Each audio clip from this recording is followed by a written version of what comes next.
Hello दोस्तों, हम आपके सामने टेस्ट नंबर 1 लेके आए हैं।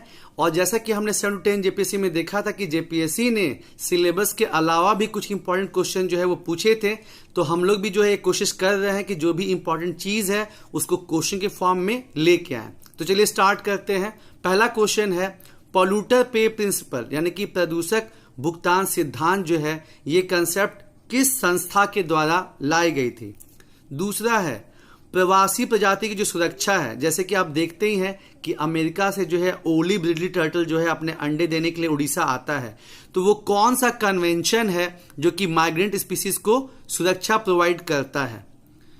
क्वेश्चन नंबर 3, ओजोन परत की जो सुरक्षा है, ओजोन लेयर का जो प्रोटेक्शन है वो किस प्रोटोकॉल के अंदर जो है कवर होता है, और ये जो प्रोटोकॉल है ये पर्यावरण का सबसे सफलतम प्रोटोकॉल है दोस्तों। क्वेश्चन नंबर 4, ये ज्ञानपीठ पुरस्कार से संबंधित है कि 57 ज्ञानपीठ पुरस्कार जो कि 2021 में दिया गया, ये किसको दिया गया है। क्वेश्चन नंबर 5, बहुत प्राउड मूवमेंट है कि जो ट्विटर के सीईओ हैं वो एक इंडियन है, तो आपको बताना है कि ट्विटर के नए सीईओ जो हैं वो कौन बने हैं। क्वेश्चन नंबर 6, आप जानते हैं कि 2021 में टोक्यो में ओलंपिक्स भी हुआ और पैरालंपिक्स भी हुआ। तो ओलंपिक्स में तो भारत ने जो है वो 7 मेडल जीता है, लेकिन पैरालंपिक्स में जो है आपको बताना है कि भारत ने कितने मेडल जीते हैं। साथ ही साथ आपको ये भी बताना है कि कितना गोल्ड, कितना सिल्वर और कितना जो है ब्रॉन्ज। ओलंपिक्स का हम आपको बता देते हैं कि 1 गोल्ड है, 2 सिल्वर है और 4 ब्रॉन्ज है। आप बताइए कि पैरालंपिक्स में जो है क्या हिसाब किताब है।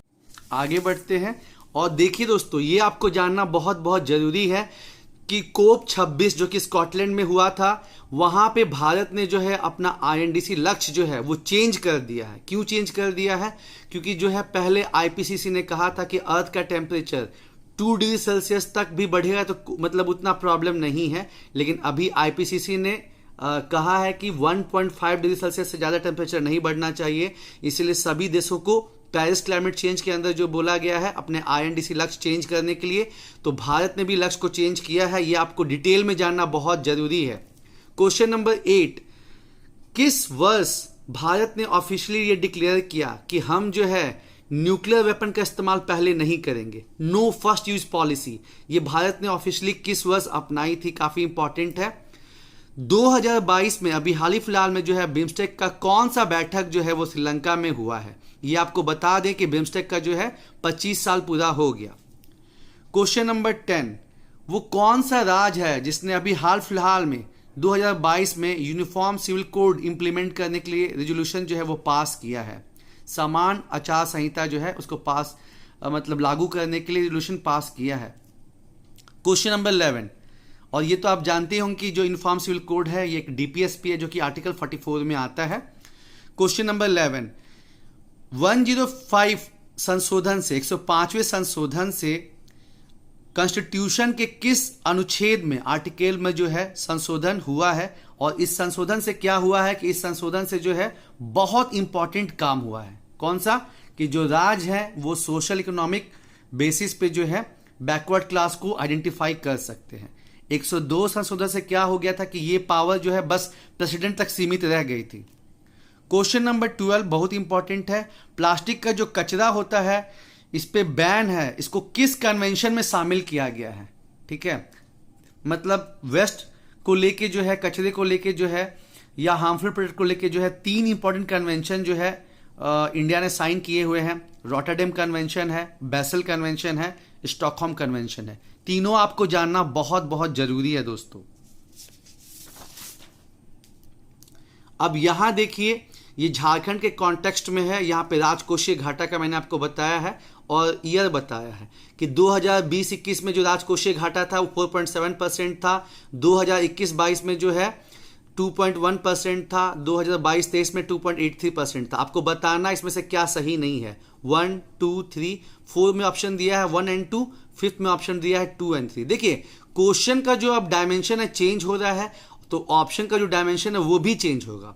आपने बिहार में देखा है कि 5 ऑप्शन आता है, तो ऐसा एक्सपेरिमेंट कुछ हो सकता है। तो एक एक्सपेरिमेंट मैंने यहाँ पे किया है। अब झारखंड सरकार जो है 2021-22 से ही आउटकम बजट ला रही है, मतलब कुछ डिपार्टमेंट्स को जो है आउटकम बजट मतलब टारगेट दिया जा रहा है। तो 2021-22 में 11 डिपार्टमेंट को टारगेट दिया गया था। आपको बताना है कि 2022-23 में कितने डिपार्टमेंट को जो है ये टारगेट दिया गया है। क्वेश्चन नंबर 15 बहुत इंपॉर्टेंट है, क्योंकि देखिए जो बजट है, जो इकोनॉमिक सर्वे है, उससे अब स्टेट पीसीएस में भी क्वेश्चन आने लगा है। और इकोनॉमिक्स में कोई भी चीज जो है उसका जो उसको हम डील करते हैं तो या तो वो कांस्टेंट प्राइस पे होता है, बेस प्राइस पे, जिसको हम रियल के टर्म में भी बोलते हैं, और जो करंट प्राइस वाला होता है वो चालू मूल्यों पे होता है। मतलब कोई भी चीज, जैसे मान लीजिए कि आप जीएसडीपी निकाल रहे हैं, राज सकल घरेलू उत्पाद, तो उसको अगर आप बेस प्राइस पे निकालिएगा तो आप क्या बोलिएगा, रियल जीएसडीपी। प्रति व्यक्ति आय निकाल रहे हैं, पर कैपिटा इनकम, अगर उसको आप कांस्टेंट प्राइस पे निकालिएगा तो क्या बोलिएगा, रियल पर कैपिटा इनकम। और वही अगर आप चालू मूल्यों यानी कि करंट प्राइस पे निकालिएगा तो क्या बोलिएगा, नॉमिनल पर कैपिटा इनकम या नॉमिनल जीएसडीपी। ठीक है, तो क्वेश्चन यहां पूछा गया है बजट से। बजट जो आया झारखंड का 2022-23 का, आपको बताना है कि उसमें जो है राज सकल घरेलू उत्पाद का जो ग्रोथ रेट है, विकास दर, वो कांस्टेंट प्राइस पे कितना रहेगा, स्थिर मूल्यों पे कितना रहेगा। और ऑप्शन इसलिए नहीं दिए हैं ताकि आपको दिमाग पे ज्यादा जोर डालना पड़े। ठीक है, और लेटर ऑन जब आपको ऑप्शन मिलेगा तो आपको जो है केक वॉक लगेगा। उसी तरह यहां पे पूछे हैं कि झारखंड के बजट 2022-23 में चालू मूल्यों पर, ठीक है, झारखंड के जीएसडीपी का ग्रोथ रेट कितना रखा गया है, बहुत इंपॉर्टेंट है। उसी तरह जो है ये भी डेटा इकोनॉमिक सर्वे में दिया गया झारखंड के कि 20 वर्षों में, ठीक है, यानी कि नवंबर 2000 से लेकर नवंबर 2020 तक, इन 20 वर्षों में जो है झारखंड की साक्षरता दर कितनी बढ़ी है।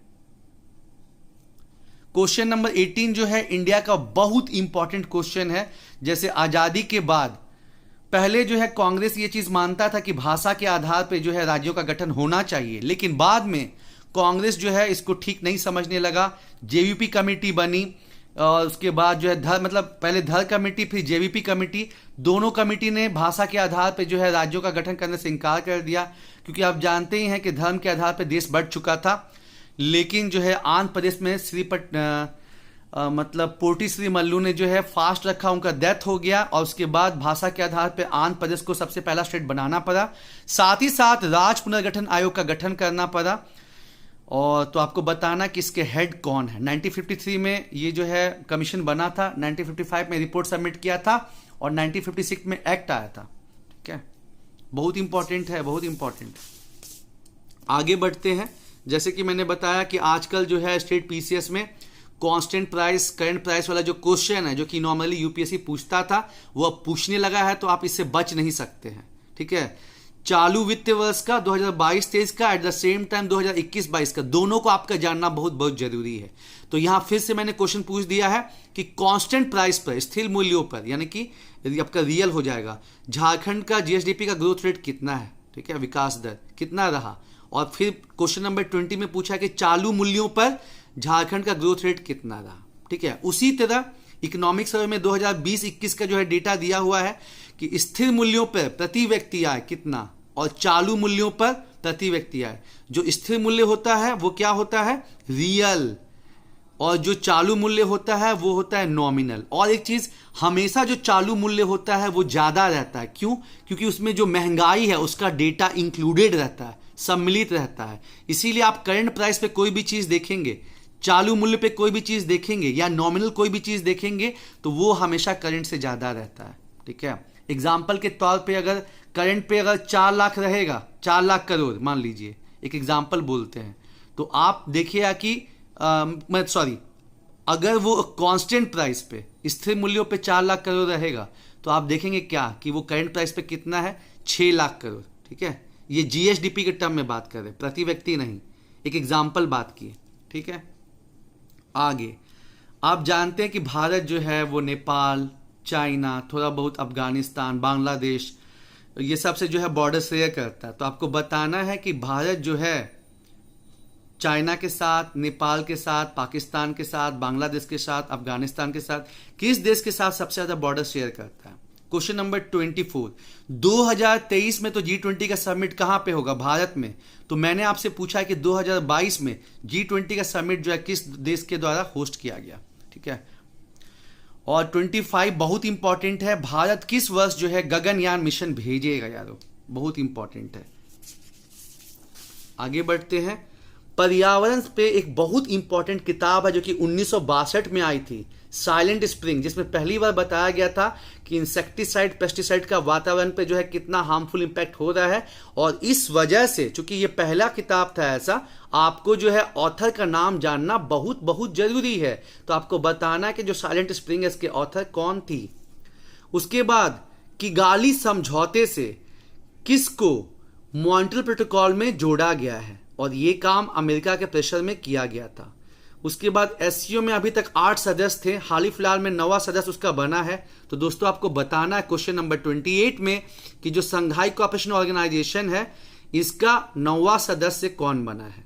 ठीक है, 2017 में भारत और पाकिस्तान जो है इसके मतलब 7वें और 8वें सदस्य बने थे। तो आपको बताना 9वां सदस्य कौन सा है। क्वाड समिट आप जानते ही हैं, चाइना को काउंटर करने के लिए आपका इंडिया, ऑस्ट्रेलिया, जापान और अमेरिका ये क्वाड में सम्मिलित है। तो इसकी पहली बैठक 2021 में कहां पे हुई आपको बताना है। क्वेश्चन नंबर 13, हालांकि अभी क्या हो गया, अभी तो मतलब हिसाब किताब अलग ही हो गया, क्योंकि अब अमेरिका और रशिया का जो है 36 का आंकड़ा हो गया है। ठीक है, तो दूसरा ही मैटर हो गया, नहीं तो पहले चाइना को काउंटर कर ध्यान रखा गया था, अभी रशिया सबका दुश्मन बना हुआ है, भारत को छोड़ के। भारत का तो हर मौसम का साथी है। साथ ही साथ आपको बताना है कि ब्रिक्स का कौन सा सम्मेलन जो है 2021 में इंडिया में हुआ। ठीक है, नाटो काफी न्यूज में है, तो आपको जानना है कि नाटो का हेडक्वार्टर कहाँ है, इसका जो है मेंबर कितने हैं। ठीक है, क्यों नाटो का गठन कब हुआ था, नाटो का गठन ये भी आपको बताना है, और इसका मेन मैटर क्या है, क्यों बना था नाटो अमेरिका और उसके साथियों द्वारा बनाया गया था रशिया को काउंटर करने के लिए। आप जानते ही हैं कि द्वितीय युद्ध, सेकेंड वर्ल्ड वॉर के बाद क्या हुआ था, विश्व जो है वो 2 खेमे में बंट गया था। ठीक है, तो रशिया को रोकने के लिए, उस समय तो सोवियत संघ था, तो उसको रोकने के लिए नाटो का गठन किया गया था। अब ये आईपीसीसी जो है, inter governmental panel on climate change, ये बहुत इंपॉर्टेंट है, जो कि 1988 में बना था, और ये जो है रिपोर्ट देता किसको, UNFCCC को। जो मैंने वहां बात की थी कि जो है कोप 26 में सभी देशों को बोला गया था कि आप जो अपना पेरिस क्लाइमेट चेंज के अंदर INDC का टारगेट रखे हैं भाई साहब, आपको उसको बढ़ाना है। तो यही वो आईपीसीसी है जो कि UNFCCC को जो है अपना रिपोर्ट देता है। तो इसको बताना कि इसका गठन जो है 1988 में किसके द्वारा किया गया था। Question number 33, again very important question. Question number 33 में पूछा गया कि जो लिविंग प्लैनेट रिपोर्ट है ये किस संस्था के द्वारा पब्लिश की जाती है, और यह हर 2 साल पे आती है दोस्तों। और आपको हिंट दे देते हैं, ये वही संस्था है जो कि हर साल अर्थ आवर मनाती है, और मतलब 1 घंटे के लिए जो है हम लाइट को ऑफ कर देते हैं। ठीक है, रेड लिस्ट ये जो है किस संस्था के द्वारा पब्लिश की जाती है, और आपको हिंट देते हैं कि ये इन्वायरमेंट के रिगार्डिंग, जीव जंतु को प्रोटेक्शन के रिगार्डिंग जो है बहुत पुरानी संस्था है। 1948 में ये संस्था बनी थी, रेड लिस्ट वाली जो पब्लिश करती है। आगे बढ़ते हैं। आप जानते ही हैं कि जनवरी में जो है इंडियन फॉरेस्ट सर्वे रिपोर्ट 2021 आया, तो आपको बताना है कि उसके अनुसार 2019 के कंपैरिजन में किस राज्य में सबसे ज्यादा जंगल बढ़ा है। और दोस्तों इसको रिपोर्ट को जो है आपको ठीक से पढ़ना ही पढ़ना है, क्योंकि इससे 1-2 क्वेश्चन जो है बनना ही बनना है। ठीक है, अगला क्वेश्चन जो है, भारत ने किस वर्ष तक इन बीमारियों को खत्म करने का लक्ष्य रखा है, बहुत इंपॉर्टेंट है। टीबी को कब तक खत्म करना है, दूसरा मलेरिया। ठीक है,